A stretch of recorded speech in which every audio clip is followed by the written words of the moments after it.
আমরা গাড়ি কোথাও দাঁড়া করাইলেই কি মামলা দেয়, পার্কিংয়ের মামলা দেয়। হ্যাঁ, এখানে নো পার্কিং, কিন্তু নো পার্কিংয়ের মামলা 3000 টাকা 5000 টাকা মামলা দিবে। হ্যাঁ, দেখেন মামলা দেয়। এই যে কোর্ট বিল্ডিংয়ে, এটা হচ্ছে চট্টগ্রাম আদালত ভবনের সামনে, ঠিক আছে? রাস্তার দুই পাশে সারি সারি গাড়ি। আপনি প্রশ্ন করেন রাস্তার উপরে গাড়ি কেন রাখছে? রাস্তার উপরে গাড়ি রাখার একটাই কারণ, আমি নিজে কোর্ট বিল্ডিংয়ে একটা কাজে, ছোটোখাটো একটা কাজে গেলাম, গিয়ে ওখানে আমি ভিতরে ঢুকে কোথাও পার্কিং করতে পারি নাই। এই যে কোথাও পার্কিং করতে পারি না, আবার বের হয়ে এসে রাস্তায় পার্কিং করছি। আমার গাড়ি ছিল এখানে।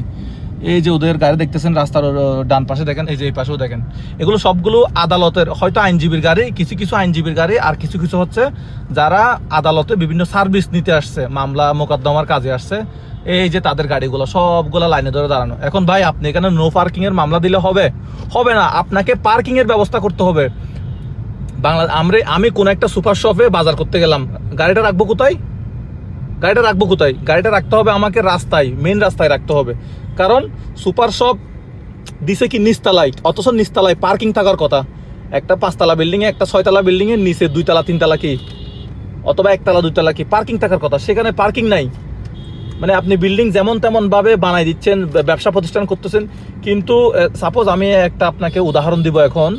সাপোজ এখানে একটা দোকান আছে মধুবন, হ্যাঁ, এই যে মধুবন, সাপোজ এখানে একটা দোকান আছে, এই যে মধুবন দোকান থেকে কেউ মিষ্টি কিনতে আসছে, সে গাড়িটা রাখছে কোথায়? দেখেন আপনি গাড়িটা রাখছে কোথায়? ওই যে রাস্তার উপরে। সে রাখতে, মানে রাস্তার উপরে গাড়ি রাখতে বাধ্য, দেখছেন? ধরেন এদিকে একটা দোকান আছে সুইট বেকারি, হ্যাঁ, সে ওখানে বেকারি থেকে কিছু কিনবে, সে গাড়ি রাখবে কোথায়? রাস্তার উপরে রাখবে। নো পার্কিং এর মামলা তো দিলে হবে না, আগে গাড়িটা পার্কিং কোথায় করবে এটা আগে ব্যবস্থা করতে হবে। এটা শহরের প্রত্যেকটা বিল্ডিংয়ে একটা বিল্ডিংয়ের কি নিচতলাটা অন্তত পার্কিং এর জন্য রাখা দরকার ছিল, প্রত্যেকটা বিল্ডিংয়ে। কিন্তু দেখেন প্রত্যেকটা বিল্ডিংয়ের নিচতলায় কি দোকান। তো এই যে দোকানে কেউ মালামাল কিনতে আসবে, গাড়িটা রাখবে কোথায়? ভাই পার্কিং এর মামলা দিবেন, নো পার্কিং এর মামলা দিবেন, দেন সমস্যা নাই, কিন্তু গাড়িটা রাখবে কোথায়? গাড়িটার ব্যবস্থাটা করতে হবে যে আপনি এই জায়গায় আসলে গাড়িটা এই জায়গায় পার্কিং করবেন, ওইরকম একটা নিয়মাবলী করবেন। চিটাং কোর্টে গেছি, আমি গাড়িটা রাখছি কোথায়? রাস্তার উপরে রাখছি। প্রথমে মানে উপরে চলে গেছি, আদালত ভবনের ভিতরে চলে গেছি, ভিতরে গিয়ে কোথাও পার্কিং নাই। এবং পার্কিং যেগুলো আছে এগুলো হচ্ছে বিভিন্ন সরকারি মানে কর্মকর্তাদের জন্য, ঠিক আছে? বিভিন্ন জজ, আইনজীবী, ওদের কিছু নির্দিষ্ট পার্কিং আছে। তো আইনজীবী জজদের পার্কিং আছে, ঠিক আছে, কিন্তু যারা সার্ভিস নিতে আসবে তারাও তো ট্যাক্স পেয়ার, তাই না? তাদের যারা ওই আদালত ভবনে যারা সার্ভিস নিতে আসবে তাদের গাড়ি রাখবে কোথায়? এগুলোর ব্যবস্থা করার দরকার ছিল না সরকারের? এগুলো ব্যবস্থা নিয়ে মানে আগে আপনার ব্যবস্থাটা করতে হবে যে গাড়িটা রাখবে কোথায়। যদি গাড়িটা রাখার নির্দিষ্ট একটা জায়গা থাকে, সে যদি নির্দিষ্ট জায়গার বাইরে যদি গাড়ি রাখে, তাহলে আপনি তাকে নো পার্কিং এর মামলা দেন।